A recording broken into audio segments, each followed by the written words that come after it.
Oke, kita lanjutkan tentang juludul maitah ini. Kita ambil ini. Kita ambil bab ini.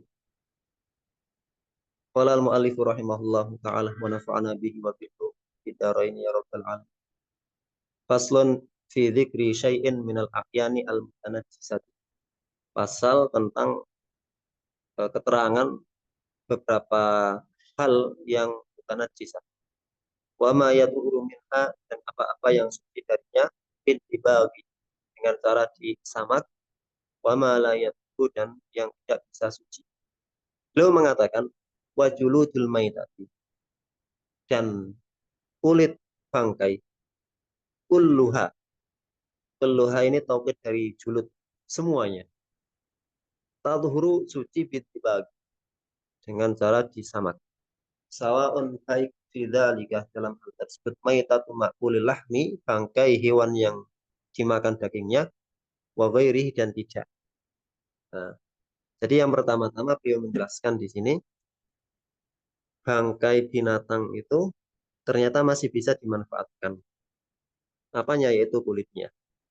Karena Nabi pernah lihat bangkai kambing yang ditanya, kok dibiarkan saja? Dijawab, itu najis ya Rasul. Kemudian Nabi mengatakan, kalian bisa memanfaatkannya setelah disamak. Nah, ada kata kulluha di sini. Jadi semua kulit bangkai itu ternyata bisa digunakan, bisa dimanfaatkan.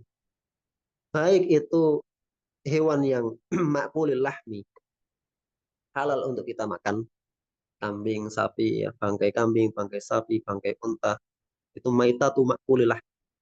Wa ghairihi, atau semisalnya, misalnya binatang-binatang buas, macan, ya, kemudian serigala, kemudian buaya, ya, kemudian keledai, keledai ya, khimar keledai itu maitah itu tidak dimakan, tetapi kalau mati bangkainya, kulitnya bisa dimanfaatkan. Wa kaifiyatud bagi, dan tata cara menyamak, an yanzi'ah, hendaknya melepaskan fudula al jildi, kelebihan-kelebihan dari kulit. Karena di kulit itu biasanya nempel di kulit itu ada bekas-bekas urat, ya. Kemudian ada lemak, ada bekas-bekas daging, yang semua itu yu'affinuhu, bisa membuatnya busuk, bisa membuat kulit itu busuk. Minat dami, beliau memberikan beberapa contoh eh, fudulat-fudulat yang ada di kulit. Misalnya dam, darah. Wanahwihi, dan semisal dengan darah. Ya. Daging ada gajah, ada lemak. Disain dengan sesuatu khirifin. Khirif itu zat yang kalau kita rasakan, kita coba dengan lidah, itu ada rasa-rasa panasnya. Khirif, panas. Atau pedas. Nah, asfin. Ya, asfin. Itu asfun itu salah satu bentuk pohon. Ya, seperti cemara. Seperti cemara. Ya, asfin. Itu ada daun-daun, bahkan ada yang menerjemahkan di beberapa kitab hadis itu daun salam. Tapi saya tidak tahu secara pasti jenis-jenis daunnya, jenis daunnya. Tapi kalau aswin, kalau kita cari itu seperti pohon cemara. Karena kalau kita buka di kitab-kitab biasanya yo syajaroh gitu saja. Nau minas syajaroh, sebuah jenis pohon. Tanpa dijelaskan gambarnya seperti apa, ya, bisa digunakan seperti apa. Nah, itu kita ya pikir-pikir karena tidak ada di tempat kita.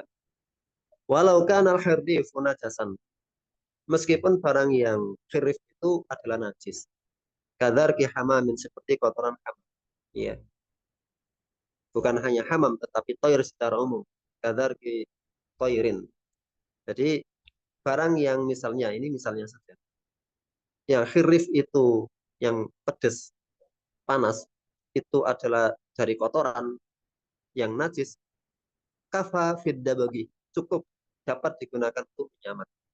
Nah, Jadi bisa digunakan untuk menyamak. Tetapi perlu diperhatikan bahwa kulit hasil samakan itu setelah disamak itu tidak secara otomatis menjadi suci ternyata. Ya.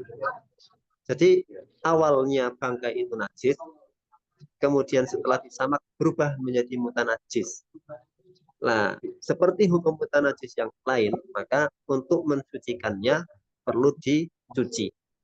Nah, jadi bangkai itu kan najis, disamak kulitnya jadi mutanajis, kemudian baru eh, dicuci berubah menjadi suci. Nah, sucinya kulit yang disamak itu ada mic-nya yang bocor itu. Mohon untuk dikondisikan. Nah, oh iya miongan. Bobby ke? Bobby. sifat sucinya itu seperti apa? Sifat suci itu kulit yang sudah disamak itu sucinya luar dan dalam. Zahiran wa batinan. Zahir itu yang mana? Zahir itu ya sisi kanan, sisi kiri, ya. Sisi atas, sisi bawahnya itu yang nampak di mata. Dua sisi yang nampak di mata itu namanya bagian zahir. Yang kedua adalah wa batinan. Kalau kita belah, ya kalau kita syak, kita belah menjadi dua, maka yang dalam itu juga hukumnya suci. Dan ini adalah pendapat yang pertama. Ya, pendapat yang resmi di dalam Syafi'i adalah kulit bangkai yang disamak itu suci zahiron wa batinan, sehingga bisa digunakan sholat, ya. Bisa dijadikan sajadah untuk sholat, bisa juga dipakai untuk sholat. Nah, ini juga unik gitu, unik. Jadi kalau kita menghukumi kulit hasil disamak itu suci secara luar dan dalam, maka bisa kita gunakan untuk sajadah sebagai alas sholat, bisa juga kita jadikan sebagai baju, kemudian kita gunakan untuk sholat. Karena statusnya adalah suci luar dan dalam, zahiran wa batinan. Ya. Tapi kalau kita mengatakan kulit hasil dibak itu adalah sucinya bagian zahir saja, sedangkan bagian dalamnya tetap najis, maka kulit bangkai itu hanya bisa digunakan untuk alas sholat, tetapi tidak bisa digunakan sebagai baju atau kemul atau imamah yang kita pakai untuk sholat. Itu dua hal yang berbeda. Karena sholat itu tidak boleh membawa barang najis. Adapun alas, ya alas itu tidak masalah bawanya najis. Yang penting eh, yang kita pijaki itu adalah suci. Dan tadi yang muktamad adalah kulit dibagi itu suci zahiran wa batinan. Illa kecuali jildal kalbi, kulit anjing, wal khinziri dan babi. Wa ma tawallada minhuma, dan apa yang terlahir dari keduanya. Au min ahadihima, atau dari salah satu dari keduanya, ma'a hayawanin zahirin, dari hewan suci, fala yatuhuru bidzibak, maka tidak bisa suci dengan disamak. Nah, sebagian ulama mengatakan khinzir itu dia tidak punya kulit. Jadi, khinzir itu tidak punya kulit. Itu katanya tulang lunak, ya. Seperti tulang yang ada di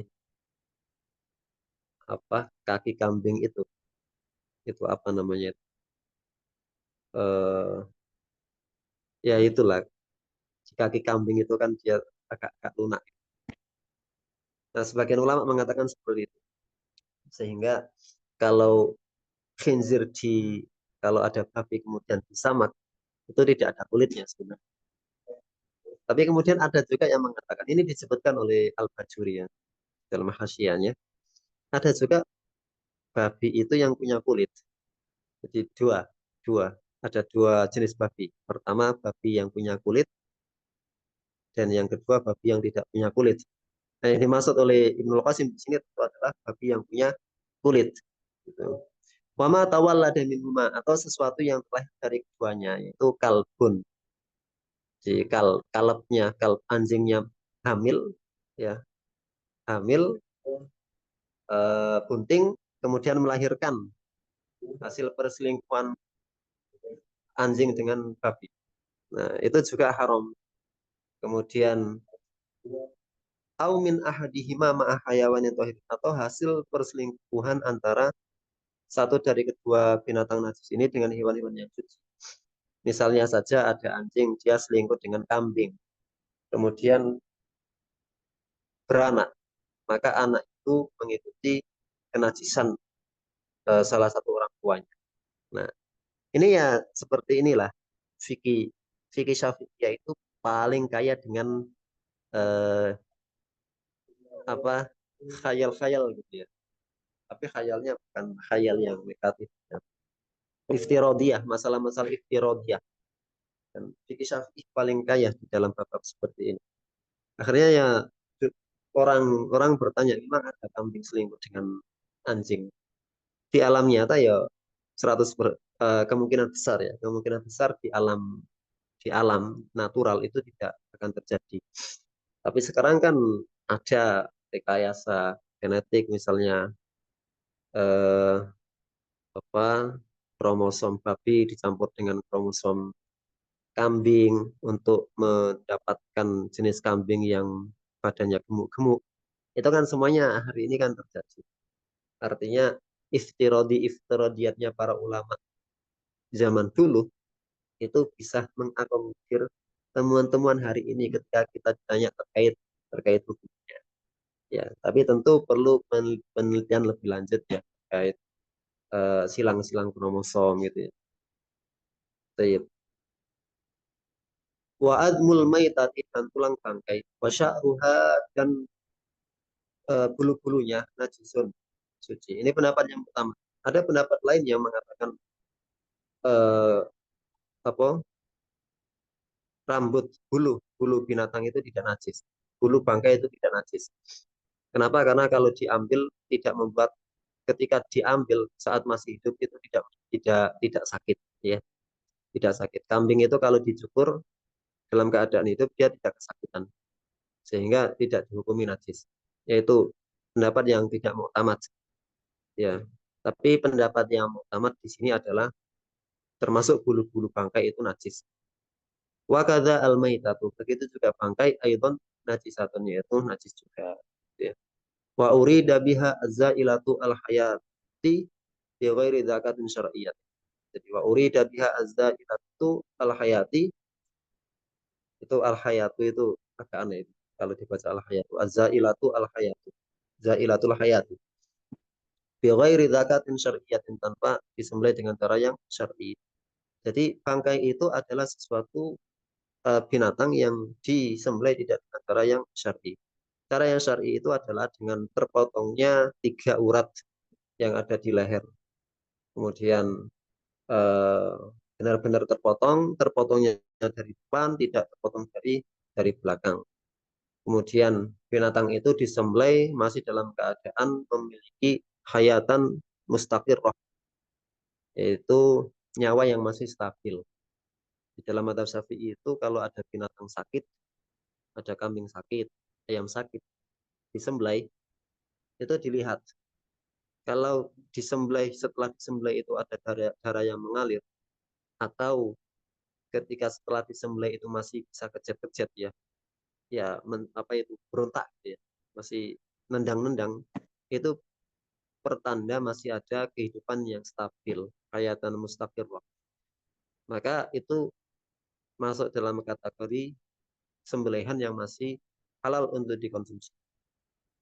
Tetapi kalau ada kambing sakit disembelih, pas disembelih itu tidak ada darah yang mengalir, atau tidak ada gerakan perlawanan, ya, tidak ada kejat-kejatnya itu, maka itu termasuk sembelihan yang tidak bisa dimakan. Tentu indah syafi'i ya. Pendapat yang lain ya ada yang membolehkan, ada yang membolehkan. Yang penting nyawanya masih ada, kalau disembelih mati ya berarti itu halal gitu ya. Tuh. Tapi kalau Syafi'iyah begitu tadi, ada satu dari dua parameter itu kita bisa bisa kita lihat sebagai jaga. Fala yustatsna hina idzin, maka tidak dikecualikan janinul muzakkati, janin sembelihan, idza kharaja min batni ummihi maitan, ya, apabila keluar dari perut ibunya dalam keadaan mati. Nah, kalau ada kambing bunting kemudian disembelih, kemudian di perutnya itu ada anaknya, itu dilihat. Kalau anaknya itu ketika dibelah itu anaknya sudah dalam keadaan mati, maka itu adalah zakatuhu fi zakat madzhab Syafi'i itu. Maka menyembelih ibunya sama dengan menyembelih janin tersebut. Tetapi kalau ketika setelah disembelih itu perutnya masih ada gerakan-gerakan, ya, setelah disembelih perutnya ada gerakan-gerakan janin itu, maka janin itu tidak boleh dimakan karena masuk dalam kategori bangkai, karena dia mati tidak eh, selepas ibunya mati, ya. Wa kadza ghairuhu minal mustatsnayat al-madhkurah fi al-mawsuqat. Summastasna, kemudian mengecualikan sya'ril maitat dari bulu atau rambut bangkai, qaulahu, ungkapan beliau, illal adamiyya, kecuali manusia. Ai fa inna sya'rahu, maka sesungguhnya rambut rambut manusia tahirun, suci, kamaitatihi, seperti jasadnya, seperti jenazahnya. Jadi semua bangkai kecuali bangkai manusia, kecuali jenazah manusia itu adalah eh, menjadi bangkai. Baik, kita cukupkan sampai di sini pertemuan kita pada malam hari ini. Ada yang ditanyakan? Apa Zat? Mau tanya Zat. Tafadhol. Untuk Tafadhol. yang tadi kan setelah disamak ya kulitnya itu nggak langsung suci. Nah untuk mencucikannya itu ada cara khusus apa enggak? Atau cuci biasa sudah cukup dikasih sabun, disikat, dicuci, apa sudah suci atau ada yang lain? Kita lihat bahan yang kita gunakan untuk menyamak itu. Kalau ada bahan najis mughaladhahnya, maka harus dengan tata cara mencuci 7 kali, itu ulahun nabi turab. Ya, kalau kita menggunakan khirif dari barang najis yang mughaladhah, yaitu disebutkan oleh Al-Bajuri dalam hasyiahnya. Kalau tidak ada unsur-unsur yang mughaladhah, maka cukup dicuci sebagaimana kita mencuci pakaian yang terkena najis. Hakata. Begitu. Nah, Zat, syukron jazakumullah khairan. Ya, ada yang lainnya?